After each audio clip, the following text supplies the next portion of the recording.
Olá, você vai ver nesta edição do Câmara Rio Notícias. Estado do Rio de Janeiro tem média de 23 roubos de cargas por dia.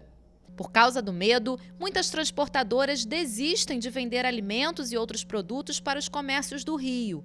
Ministro da Segurança Pública diz que as investigações apontam que a vereadora Marielle Franco e o motorista Anderson Gomes foram mortos por milicianos.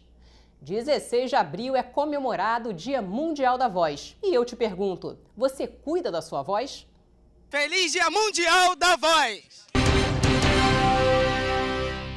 A gente começa esta edição falando sobre o crime brutal que matou a vereadora Marielle Franco e o motorista Anderson Gomes.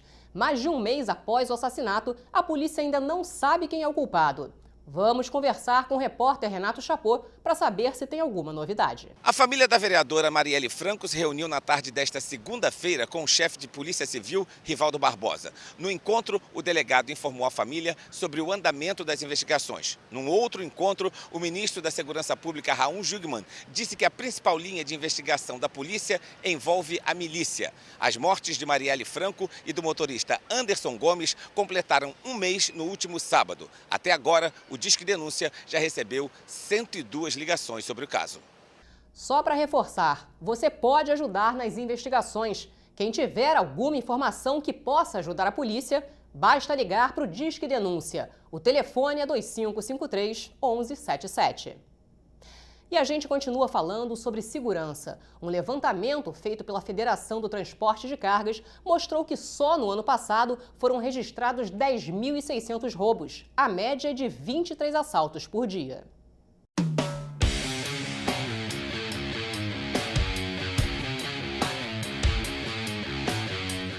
Motorista de transportadora de cargas no Rio. Profissão perigo.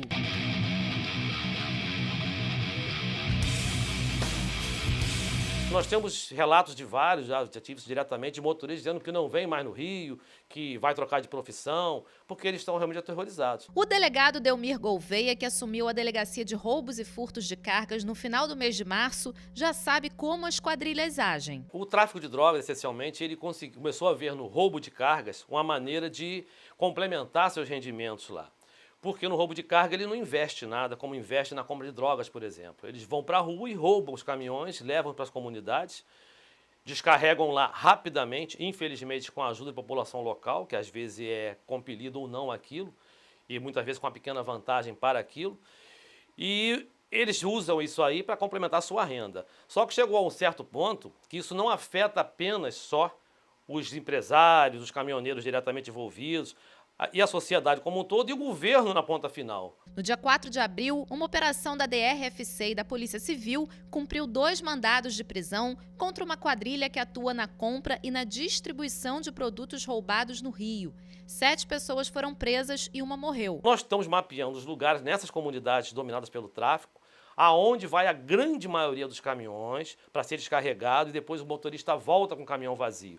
Para que seja passado isso para o policiamento ostensivo, no caso da Polícia Militar, para que consiga fazer o seu patrulhamento e o bloqueio antes do acesso à favela, para evitar confrontos diários, que vai acabar levando a população a mais risco ainda, para impedir que o caminhão chegue. Só no ano passado foram registrados 10.600 roubos. Em média, são 23 assaltos por dia no estado.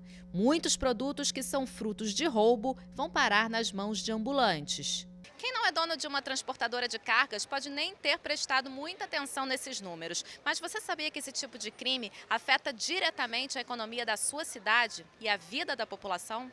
Por causa do medo, muitas transportadoras desistem de vender alimentos e outros produtos para os comércios do Rio. Com menos oferta, o preço nas lojas e nos mercados aumenta. O consumidor é o mais prejudicado, porque o caminhoneiro, se ele for para o Rio de Janeiro, ele quer o dobro do frete. Isso acarreta um preço muito elevado, porque o risco é muito grande, tanto para a vida como para a mercadoria. Um estudo sobre o impacto econômico feito pela Firjan mostra que as ocorrências podem elevar os preços dos produtos em até 35%. A cenoura, por exemplo, poderia ficar 4,4% mais barata. Já o preço da gasolina e do gás de cozinha poderia diminuir em 1,6%. Pode parecer pouco, mas juntando tudo isso, o prejuízo chegou a 2 bilhões de reais nos últimos 6 anos, segundo a Confederação Nacional do Comércio. O roubo de carga ele traz impacto tanto para a atividade econômica, quanto para o governo, como para a sociedade. Atividade econômica ele impacta os 4 elos, né? Quem produz, quem transporta, quem distribui e quem comercializa. Quem produz pode ficar sem a matéria-prima, quem transporta tem o risco do transporte e vai cobrar mais caro por isso. Quem distribui pode não receber esse produto e, logicamente, quem comercializa vai ter que ofertar um produto mais caro que quem vai acabar pagando é a sociedade. A Firjan tem algumas propostas para tentar frear o roubo de cargas. O sistema Firjan entende para o combate ao roubo de cargas, é preciso algumas medidas, com a maior integração entre as forças policiais, o que a gente acredita que vai acontecer agora com a intervenção, o aumento da pena para esse tipo de crime, mas, logicamente, também o setor legislativo. Especificamente no Rio de Janeiro, o município também pode ajudar no combate a esse crime. Esperamos que a Câmara dos Vereadores aprove um projeto de lei que casse o alvará desses estabelecimentos que vendem produtos roubados, diminuindo assim a receptação e, logicamente, o roubo de cargas.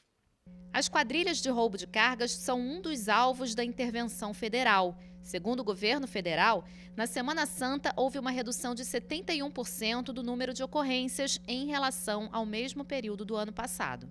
A questão de honra, com toda a dificuldade que nós estamos aqui, sucateados, nós não temos blindados quebrados, por exemplo, temos viaturas quebradas, um efetivo ínfimo, mas não sucatearam ainda a nossa vontade e determinação em trabalhar. Isso não conseguiram e não vão conseguir. Então nós vamos trabalhar muito ao longo desse ano para diminuir esses índices absurdos. Vale lembrar que, segundo o Código Penal, a pessoa que compra ou transporta mercadoria roubada também está cometendo um crime. Agora as notícias da Câmara. Está marcada para esta terça-feira a 3ª reunião da CPI da ciclovia Tim Maia. Esse é um dos destaques da agenda desta semana do Legislativo Carioca. Terça-feira, dia 17 de abril, frente parlamentar em prol da conclusão do processo de climatização das unidades escolares municipais. Frente parlamentar da democratização, aprimoramento e transparência na gestão do Fundeb. Também na terça, dia 17, reunião da CPI com a finalidade de investigar e apurar as responsabilidades pelos sucessivos desabamentos da ciclovia Tim Maia. Quarta-feira, dia 18 de abril, reunião da Comissão Especial de População em Situação de Rua. Quinta-feira, dia 19 de abril, audiência pública da Comissão de Esportes e Lazer, com a finalidade de debater a possível municipalização do Complexo do Maracanã. Também na quinta-feira, dia 19, debate público sobre o perigo da liberação das drogas na pós-intervenção federal no Rio de Janeiro. Sexta-feira, dia 20 de abril, último dia da exposição da artista plástica Margarida Barroso no saguão da Câmara Municipal. O vereador Marcelo Siciliano preside a Comissão de Turismo. Ele trabalha juntamente com os parlamentares Marcelo Ará e Daniel Martins. O presidente conversou com a repórter Simone Braga e falou dos principais projetos para esse ano. Vereador, quais as perspectivas dos trabalhos para 2018 da comissão? No ano passado eu já era vice-presidente da comissão. Esse ano, combinado com o vereador, cada um assumiria a presidência durante um mandato, vamos dizer assim. E é dar continuidade. Eu acho que o Rio de Janeiro tem um potencial enorme para agregar na relação ao turismo na cidade, né? A gente vê aí que o Carnaval explodiu, o Réveillon mais ainda. A gente tem que entender que o turismo é uma fonte de arrecadação enorme para o município do Rio de Janeiro e eu vou trabalhar para isso, vou trabalhar para melhorar cada vez mais, abrir novos pontos, fomentar e ajudar que a cidade cresça, porque realmente a gente precisa muito de arrecadação sem sobrecarregar o cidadão carioca. Então, eu acho que é esse que é o nosso papel aqui pela Comissão de Turismo, dar oportunidade da cidade crescer turisticamente, fazendo com que os turistas venham gastar, tenham atrativos em todos os sentidos, não só na tranquilidade de segurança, nos pontos que vão visitar, enfim, tudo que gira em torno desse ciclo, a gente vai estar empenhado para esse ano dedicar muito trabalho a isso. Já está em vigor lei complementar que estende aos moradores da Zona Sul o direito ao fechamento das varandas dos prédios. Câmara do Rio recebe estudantes de escolas públicas em mais uma edição do Projeto Carioquinha. Aprovado em primeira discussão, projeto de lei que determina o pagamento do 13º salário dos servidores municipais em 2 parcelas. E também em primeira discussão, Câmara do Rio aprova a proposta do vereador Marcelino da Almeida, que determina a reserva de vagas em creches para crianças da mesma localidade da unidade de ensino. 16 de abril é comemorado o Dia Mundial da Voz. Eu fui até o Mercado Popular da Uruguaiana, acompanhada de uma fonoaudióloga. Nós conversamos com comerciantes e visitamos a Rádio Saara. Tudo para saber como eles lidam com a questão da voz.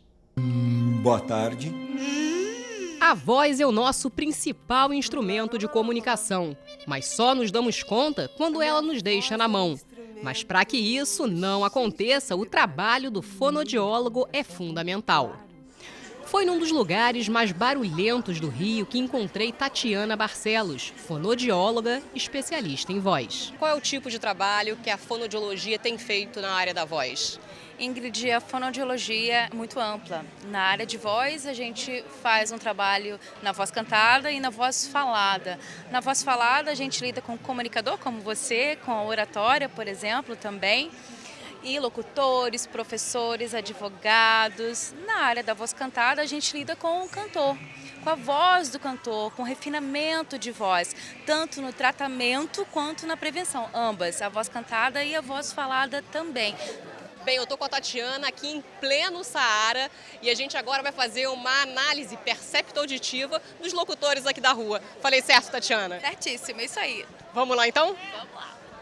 Carestia não tem vez. Quem manda é o freguês. 1, 2, 3. Quem manda é o freguês. Dicas para ele, Tatiana, da prevenção.